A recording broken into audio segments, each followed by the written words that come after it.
نحمده ونصلي على رسوله الكريم أما بعد فقد قال الله تبارك وتعالى في القرآن المجيد أعوذ بالله من الشيطان الرجيم بسم الله الرحمن الرحيم ذلك الكتاب لا ريب فيه هدى للمتقين وقال النبي صلى الله عليه وسلم خيركم من تعلم القرآن وعلمه چلے تھے ساتھ مل کر چلیں گے ساتھ مل کر چلے تھے ساتھ مل کر چلیں گے ساتھ مل کر تم سبھی کو رکنا پڑے گا میری آواز سن کر الہی رونق اسلام کے سامان پیدا کر الہی رونق اسلام کے سامان پیدا کر دلوں میں مومنوں کے الفت قرآن پیدا کر صدر محترم اسٹیج پر رونق افروز بزرگان دین اور حاضرین جلسہ آج کی اس محفل میں اور آج کے اس مبارک اجلاس میں میرا موضوع سخن دنیا کی سب سے پاکیزہ اور مقدس کتاب قرآن پاک ہے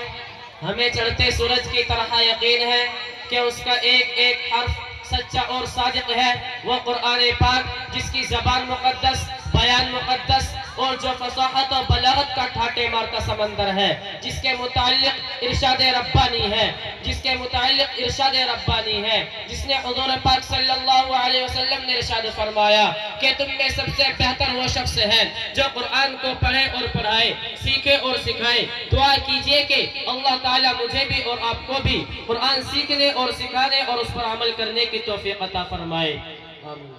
نوجوان دوستوں قرآن پاک رب ذوالجلال کی طرف سے عطا کردہ وہ حسین تحفہ ہے کہ جس نے 23 برس کی قلیل مدت میں پورے عالم میں وہ انقلاب برپا کر دیا کہ بڑے سے بڑے فصاحہ بلغا ادبا اور شعراء حیران و ششدر رہ گئے جس کی آیتوں کو سن کر پتھر دل موم ہو گئے دوستوں یہی وہ قرآن ہے جو رہتی دنیا تک کے انسانوں کے لیے سراپا ہدایت اور رحمت ہے یہی وہ قرآن ہے جس نے رسول کی رسالت کا اعزاز بخشا یہی وہ قرآن ہے جس کی برکت سے عزت و رفعت کے شامیانے گڑ گئے یہی وہ قرآن ہے جس کی بدولت عمر فاروق رضی اللہ عنہ کو ایمان نصیب ہوا یہی وہ قرآن ہے جو سچائی اور امانت داری کا درس دیتا ہے یہی وہ قرآن ہے جس کی نظیر پیش کرنے سے ساری دنیا عاجز و قاصر رہی یہی وہ قرآن ہے جس کا مثل پیش کرنے سے عرب کے فصیح اور بلیغ زبان دانی کا دعویٰ کرنے والوں نے گھٹنے ٹیک دیے یہی وہ قرآن ہے جس کی حفاظت کا وعدہ خود خالق کائنات نے فرمایا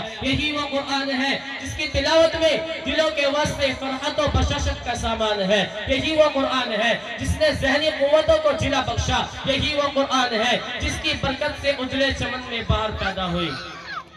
محترم حضرات آج کے اس نازک دور میں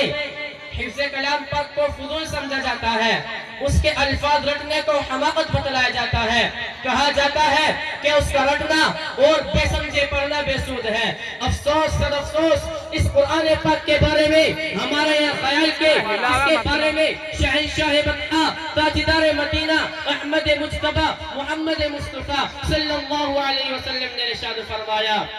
کہ اقرأ ورتق ورتل كما كنت ترتل في الدنيا فإن منزلك عند آخر آیت تقرأها قیامت کے دن حافظ قرآن سے کہا جائے گا کہ رکھو